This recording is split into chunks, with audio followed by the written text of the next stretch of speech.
normalement, on avait dit que vous le faisiez tous avec moi, parce que là, j'ai l'air idiot comme ça. Bienvenue dans ce 5 minutes après. 5 minutes après quoi? 5 minutes après qui? 5 minutes après Robin Hood, de la forêt de Sherwood. Du château de Nottingham. Du château de Nottingham. Un jeu fait par Frédéric Moyerson, illustré par Quentin Guyon, édité par Eric Anuise. Et donc, nous avons fait une expli-partie que vous pouvez regarder ou que vous venez de voir si vous nous suiviez en direct. Et là, on va parler de tout le reste, en fait. On va parler de Flatline, puisque tu es là. On va parler d'illustration, parce que tu es là. Et on va parler de jeu, puisque tu es là et que tu es un membre honorable de cette communauté d'auteurs connus, reconnus, adulés. Les gens arrachent des morceaux de tes chemises. Oh, et ma femme, mais c'est... Non, alors on va pas parler de... Dans un autre contexte. Bon, alors, je vais aller voir quand même ce que disaient les gens. Donc on disait, juste avant, un internaute faisait remarquer que ton site est down, parce que du coup, toi, les gens, ils voient ça, ils ont envie d'aller sur ton site. Qu'est-ce que c'est que ce boulot? Ouais. Il y a plusieurs. J'ai acheté mon nom de domaine. Ah, d'accord. C'est en cours. Ouais. Donc ça va prendre quelques jours, alors? Quelques jours. Ok. Ouais. Sinon, je suis sur Facebook, sur DeviantArt, sur Tumblr, ah oui, tu as d'autres endroits, il faut que tu remplisses. Alors voilà, ça tu peux aller remplir ta fiche sur TrickTrack avec les petits liens pour dire venez me voir moi, tu mets ta photo, tu racontes ta vie, enfin toi. Ok. Ouais. Et c'est important de devenir des personnes importantes maintenant. Bon, en tout cas, les gens disent que ça roule, ça tourne, donc ça c'est pas mal. Toc, toc, toc, toc, toc. Bon ben voilà, en tout cas, les gens ont l'air plutôt contents, rigolards. Bon, effectivement, il y a eu quelques petits soucis. Alors, qu'est-ce qui prouve qu'ils sont réellement belges? Ah, mais non, il y a des questions. On sur parole. Hein. On aime les frites, la bière et le chocolat. Et les jolies femmes. Est-ce que tu peux dire, est-ce que tu peux dire, répéter, je n'ai pas pu le faire en 1978. Je n'ai pas pu le faire en 1978. il arrive bien à se contrôler. Non, mais c'est parce que tu ne le montres pas, tu le dis, donc forcément. Oui. Bon, très bien. Sympa les illustres, ça c'est pour toi. Tac, tac, tac, tac, tac. Bon, ben voilà. En tout cas, les réactions sont plutôt sympas. Ça fait du bien d'avoir un bel accent dans les Belges dans les oreilles. Ça, c'est Pierrot Lalune qui dit ça, c'est un de tes collègues. Bon, même, il dit n'importe quoi en même temps. Voilà, donc, très bien. On raconte un petit peu la petite histoire de ça. Comment ça s'est passé? Comment vous êtes... Enfin, j'imagine que vous vous connaissez tous les deux depuis un certain temps. On a fait un jeu ensemble il y a déjà quelques années. C'est ça. Donc, enfin, un moment qu'on travaille ensemble. Et ici, vraiment, avec Robin, je voulais un petit jeu de cartes qui soit rapide, facile, familial. Parce que j'avais besoin de ça dans ma gamme pour pérenniser l'entreprise. Oui, c'est vraiment une question de... Il faut un jeu qui a le potentiel de fonctionner pendant longtemps, qui est un jeu vraiment familial. Donc j'ai regardé un peu les protos que je connaissais, et ça fait longtemps que je connais Fred. Il a un portfolio avec tous ces jeux qui sont dedans. Ça c'est intéressant d'en parler. En antenne, ça tu peux raconter parce que ça va intéresser donc, les gens. En fait, Fred est un des rares auteurs qui ont vraiment une démarche systématique professionnelle. Il y a plein de jeux qu'il développe pendant l'année, et les professionnels ont accès à son catalogue, et donc il y a moyen de refaire le tour en disant tiens, celui-là. C'est un des rares auteurs sérieux, tu veux dire. Il a systématisé son approche. Si ce n'est ce drôle de chapeau qu'il a sur la tête.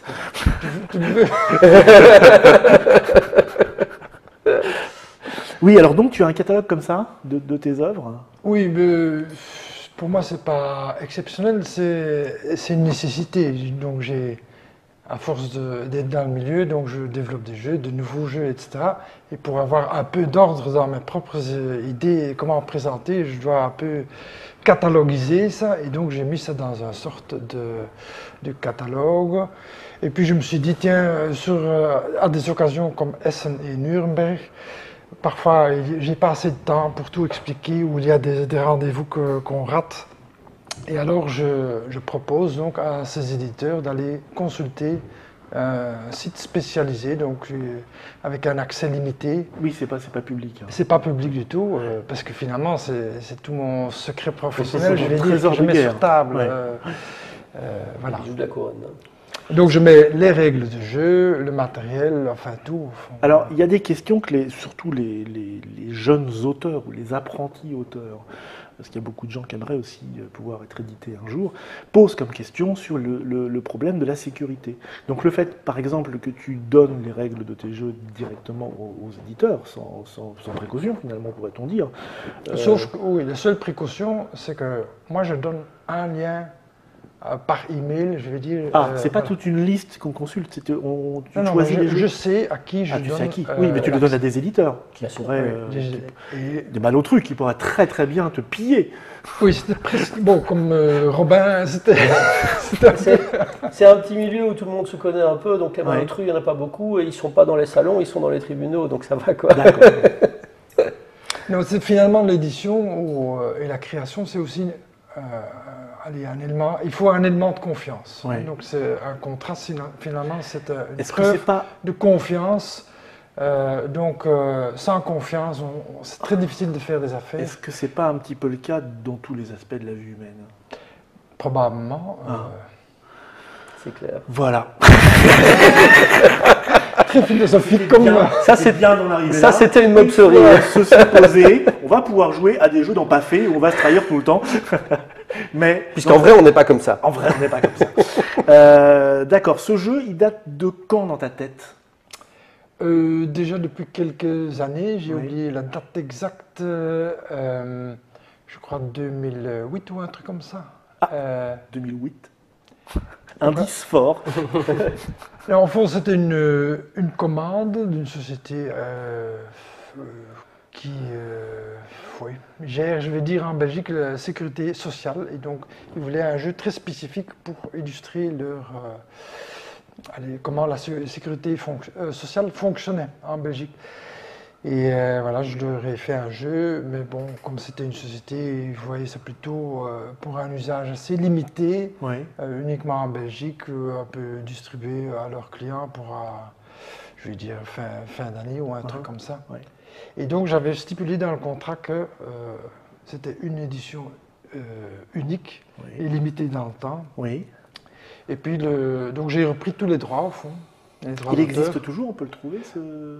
Il reste des boîtes dans la cave de cette société Un truc pour les qui a collectionneurs. entre-temps une très mauvaise réputation en Belgique. Donc je ne vais pas trop la nommer. Encore mieux pour les collectionneurs. Et donc, bon, il doit y encore exister des exemplaires, mais il n'y a pas de distribution. Donc, Non, bien sûr. Oui. le jeu n'existe, je vais dire, plus. Oui. Et Eric oui, a découvert ce petit jeu que j'aimais finalement assez J'ai bien. fouillé dans son Parce que tu catalogue, travaillais dans cette société scélérate. Non, pas du tout. Et, En fait, et c'est donc en prison que tu as découvert le jeu. mais non, enfin, c'est un piège. Je me casse. Non, en fait, en cherchant dans son catalogue, j'ai retrouvé le jeu qu'il avait rethématisé sur un thème de guilde médiévale. Et puis, enfin, j'ai essayé plusieurs de ces jeux. J'ai dit, voilà, celui-là, ça c'est un que j'ai envie de faire parce qu'il y a vraiment un chouette mécanisme, il y a quelque chose d'original, de différent. Il est simple, il est rapide d'accès et il y a quand même un petit peu de subtilité dedans qui font que ça reste un jeu qui a de l'intérêt. Et puis on a réfléchi au thème, on s'est dit bon les guildes médiévales c'est peut-être pas super sexy pour les familles, Robin des Bois c'est plus parlant, Oui. et ça fonctionne avec parce qu'il y a toujours ce côté, on prend beaucoup d'un côté, on redonne à la communauté de l'autre, etc. Donc ce système de caisse de sécurité sociale, Robin et ses compagnons fonctionnent un peu comme ça en Alors, interne et ça marche bien. Vous quoi. n'avez pas eu peur de cet aspect qu'on vous épingle comme jeu de cette famille. Il y a un truc quand même pour les gamins. Mais c'est un jeu de peu- cette famille. Oui, mais quand même non. Oui et non. Oui, on mais a, enfin- on a la mécanique de base qui est de réunir une famille de 7 Oui. cartes. Bon. Oui, enfin, disons qu'à la base, l'objectif c'était de faire un jeu très facile, Oui. très accessible et relativement court. Hein, donc et expliquant en plus la sécurité sociale. Donc, La sécurité sociale. donc je C'est un peu l'idée. Hein. Donc je ne devais pas chercher trop loin, donc je me suis dit, tiens, un concept que tout le monde comprend, c'est collectionner des cartes, Mhm. voilà. Et puis mais bon, alors tu cherches, bon, il faut quand même rendre ça un peu plus intéressant, etc. Oui, parce que le simple échange de... Ouais. Oui, le système d'échange et le système de déplacement, en Je fait, voudrais c'est le cœur petit du Jean, jeu. Quoi. pioche. Voilà, ça c'est. Donc ça va plus loin qu'un simple jeu d'essai de Oui, quand famille, même. mais en même temps, justement, c'est aussi une force parce que c'est facile à expliquer. Vous allez voir, c'est un jeu d'essai de famille, mais avec un truc malin en plus. Ah, des CDV. Ouais. D'accord. Bon, Quentin, j'aimerais qu'on parle un petit peu de Quentin. Oui. Parce qu'on ne te connaît pas beaucoup. Non, Comment se fait? D'abord, tu es jeune. je suis jeune. Ça se voit hein, physiquement, tu sais. Oui. On a remonté ton siège là, mais J'ai des cheveux gris un peu comme ça. s'il y a des cheveux gris un petit peu. C'est à lui qu'il faudrait. D'où viens-tu? De Belgique, oui, mais d'où? De Bruxelles à la base, et là je Ouais. suis à Namur. Oui. Et voilà. Mais Et voilà. j'ai commencé. Merci Quentin. Tu as commencé comme quoi alors? Non, au tout début, j'ai commencé. J'ai fait architecture. Ouais. Une fois que j'ai eu mon diplôme, ça me plaisait plus, donc C'est ce que j'ai j'allais changé. dire, ça, en général, c'est le moment où ça commence à faire Voilà. suer pour. Donc là, je me suis lancé dans l'infographie, 3D pour être précis. Mais bon, à la base, c'est toujours le dessin qui a un peu rythmé tous mes choix. Ouais. Et puis voilà, à la sortie d'Albert Jacquard, donc là où j'ai fait mes études d'infographie, j'ai envoyé mes portfolios et aussi aux boîtes de jeux de société. Je me dis qu'il y avait Donc c'est éventuellement toi qui as possibilité. fait la démarche. C'est moi qui ai fait la contacter démarche à la des base. éditeurs. Ouais, Ok. ouais, c'est ça. En fait, pour moi, c'est assez courant. Je reçois des mails d'illustrateurs régulièrement qui, avec un bructo comme ça, me contactent en disant tiens, voilà, je suis illustrateur, je suis dessinateur ou quoi, j'aimerais bien éventuellement travailler sur des jeux de société. Et j'ai un dossier en fait dans ma mailbox avec un tas de liens vers un tas de portfolios. Quand je commence un jeu, je cherche à en trouver un qui a le style qui peut correspondre avec. Mhm. Et donc j'ai vu son portfolio, il y avait des démons, il y avait des trucs, etc. Je dis ça pour Robin des Bois, ça va être nickel. C'est le premier jeu sur lequel tu travailles? Ouais, c'est le premier jeu. D'accord. Ouais. Tu as fait d'autres choses à côté, en dehors de. C'est-à-dire que pour le moment, je monte une boîte avec deux associés Ouais. qui étaient d'abord orientés vers le jeu vidéo, mais maintenant, justement, avec l'expérience que j'ai. Tu as mis le pied dans la porte là. Hein. Ouais. Ouais, et donc je pense qu'on va sérieusement se diriger vers le jeu de plateau. Ouais. Donc Il est c'est- cher, non? Non, il bosse bien, il est pas cher. Mais donc voilà, on pense même à être éditeur aussi. Ah donc, oui. Oui. Société Il a Célium mis le pied Games. dans la porte. Donc, Et toi, tu commences à être âgé déjà, méfie-toi parce que ça pousse. Hein. Mais non, je vais leur donner des conseils, ça va aller. ouais, on va s'entraider. Bon, ok, en tout cas, bravo pour ce premier jet. Je pense qu'effectivement. Ça n'a pas été facile parce que, comme il disait. Non, il est chiant. Non, et non seulement il est. Oui, c'est très bien typé. C'est vraiment, quand j'ai vu son portfolio, j'ai vu ce qu'il faisait, je me suis dit, ok, le dessin, le travail de la lumière sont vraiment bons. Là, on est parti dans un univers qui est complètement différent, donc il faudra faire l'accompagnement pour ça. Mais je voyais le potentiel, quoi. Tiens, on va parler de la lumière. On va montrer le dos des cartes, par exemple. Ouais, C'est de ça que tu parles. voilà, ouais. Voilà. Donc, ben oui, mais ça, c'est ton côté 3D, non? T'as cette vision spatiale, lumière et tout ça, non? Oui, il y a un côté de ça, mais c'est surtout le dessin, D'accord. la pratique du dessin. Tu en notes la général. réponse du gars qui vient de rebondir sur un truc pas du tout, mais qui est très gentil quand même. C'est presque ça, mais pas tout à fait. Imbécile. tout un verre. Imbécile. C'est tout un verre. D'accord. Non, c'est lié, c'est très lié. Ok. Donc, bah, on te souhaite bonne chance en tout cas pour ça. Merci. Monsieur Frédéric, moi je voudrais faire juste un petit, parce que c'est la première fois que tu viens ici, et nous en sommes absolument charmés. Comment tu t'es mis toi à faire des jeux? Est-ce que c'est ta seule occupation dans la vie?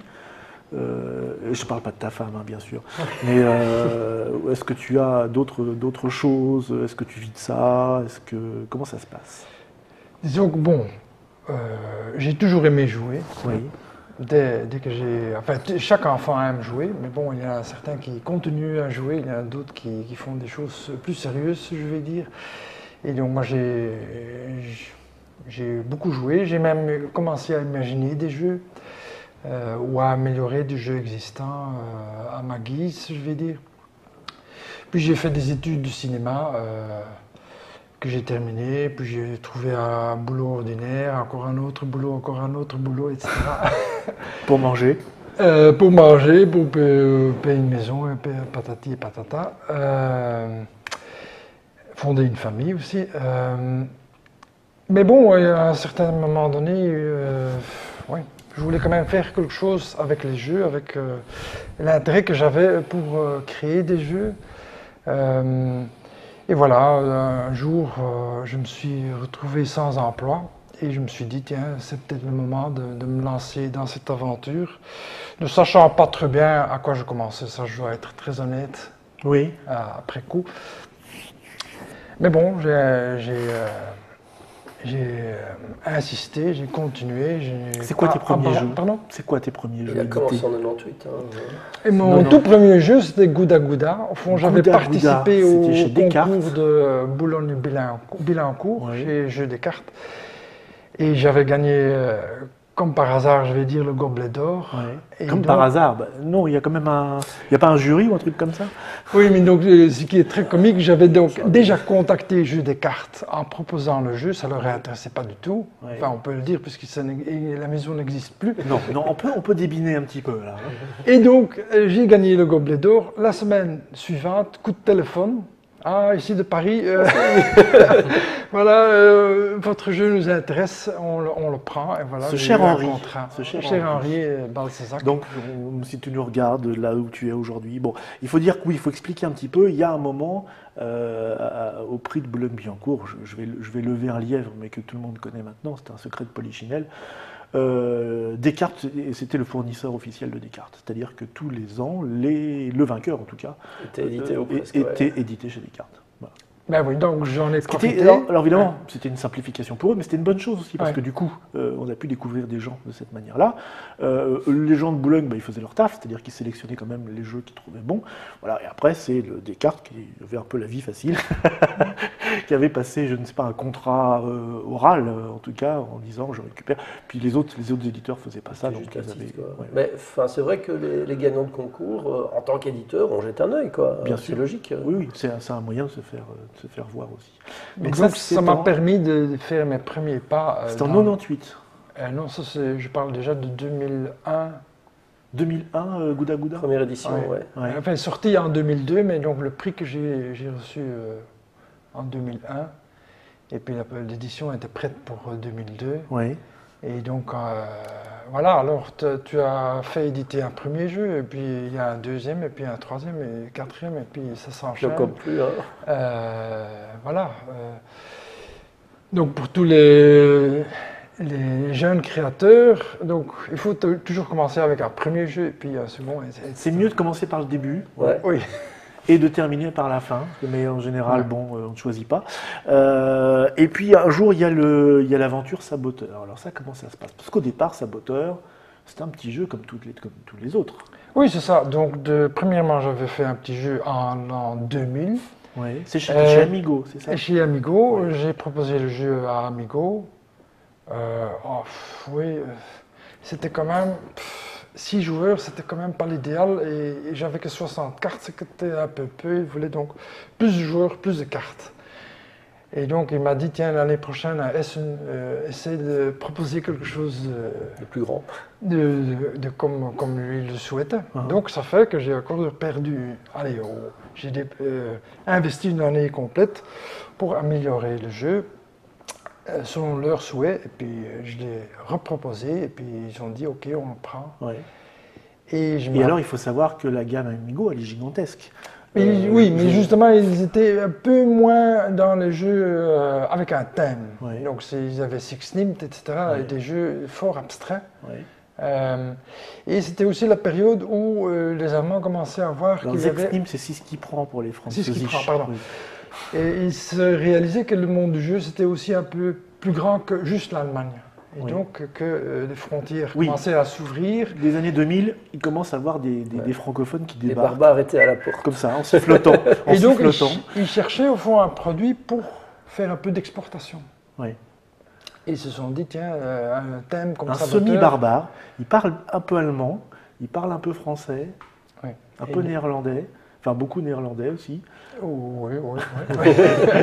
Donc, on va pouvoir causer avec lui à peu près correctement avant de s'attaquer aux autres qu'on Et donc les débuts du jeu étaient tout à fait je vais dire, normaux. On a Oui, alors vendu oui. 10 000, Il y a- 20 000 C'est exemplaires déjà la beaucoup, première c'est déjà année. beaucoup.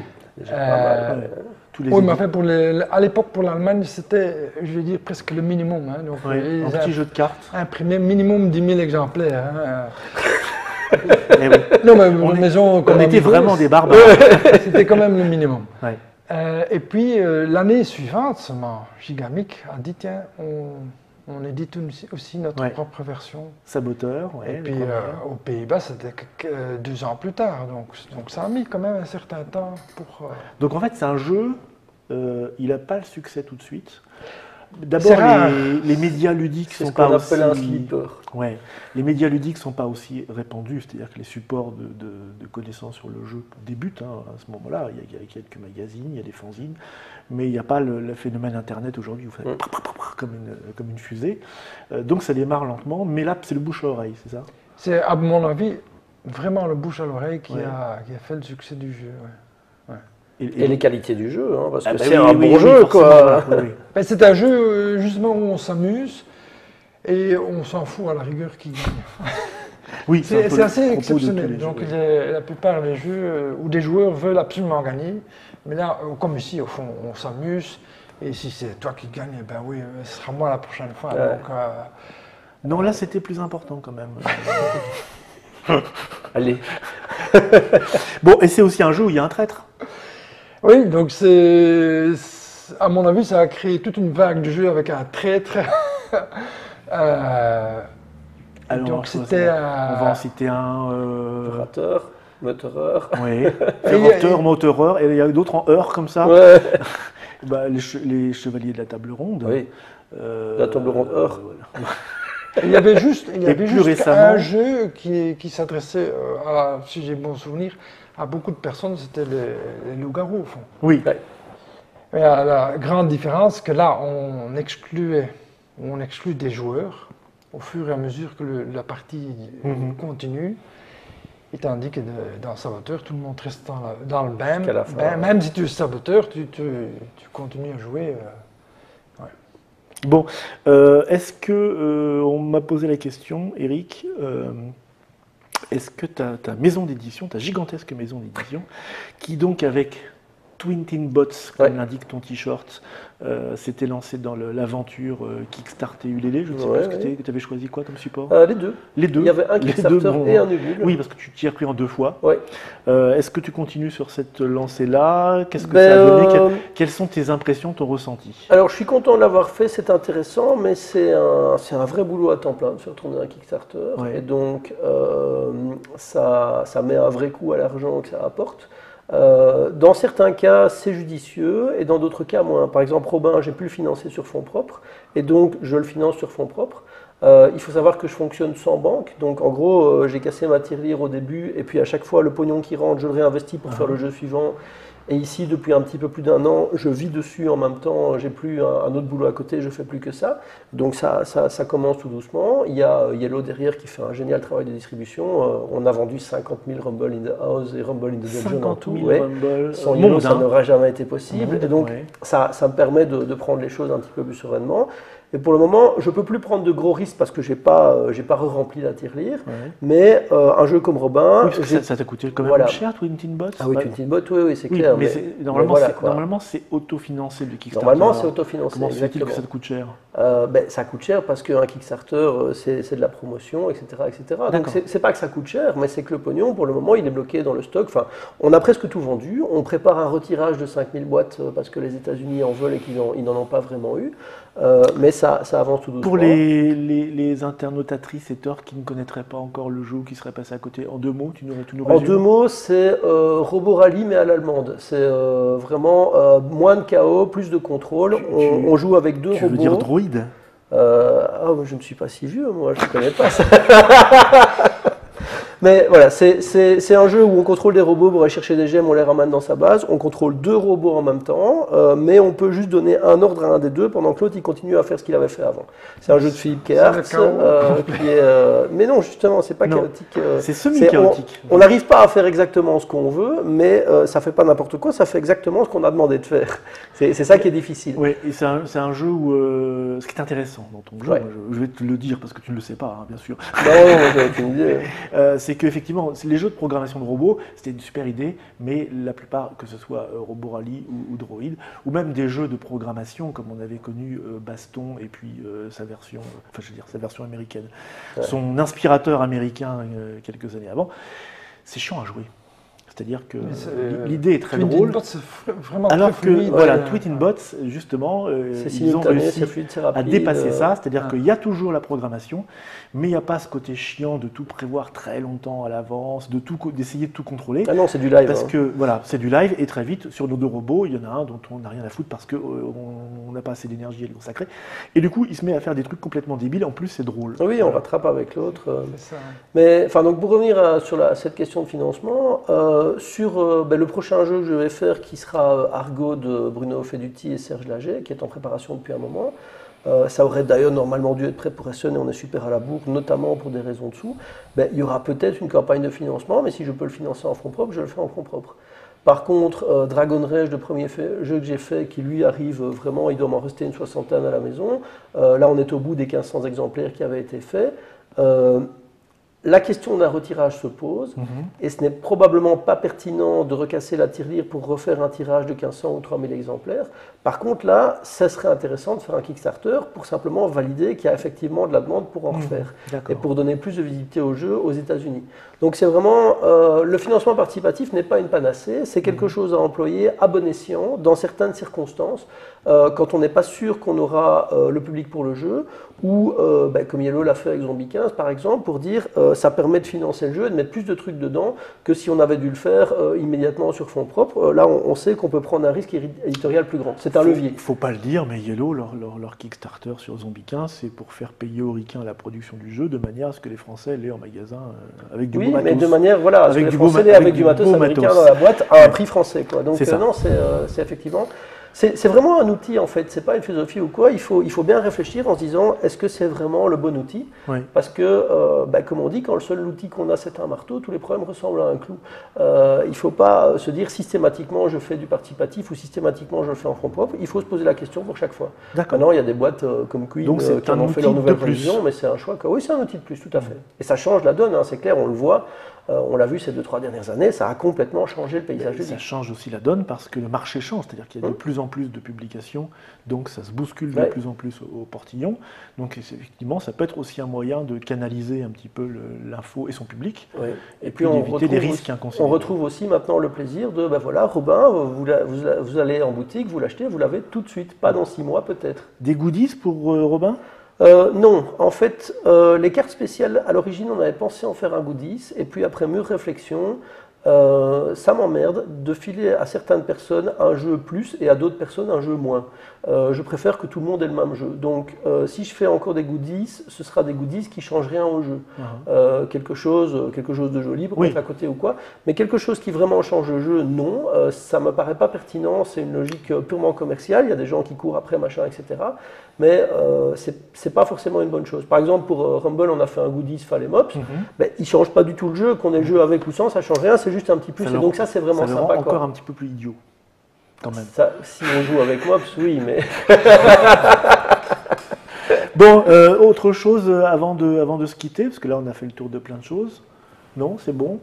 C'était comment alors cette première visite à Trick Track? C'est stressant. Non, les gens t'ont trouvé très très bien. Ils ont bien vu que tu n'étais pas forcément toujours à l'aise, mais non, ça passe pas mal. Il y a plein d'internotatrices qui ont demandé ton numéro. Oui, voilà, on réglera ça. dans les coulisses. Bon, merci à vous de nous avoir filmé, merci à vous d'avoir bien voulu être, voilà, je raconte n'importe quoi, être venu ici pour discuter assez librement d'ailleurs de choses et des autres dont on ne parle pas toujours. C'est un petit peu les coulisses du métier qu'on fait dans ces 5 minutes après. C'est un 5 minutes après, mais il a duré beaucoup plus de 5 minutes. On en est désolé, j'espère qu'il vous aura intéressé. On se quitte là, on se retrouve nous pour une prochaine Trick Track TV où on parlera de complètement autre chose. Ciao. Merci. Merci.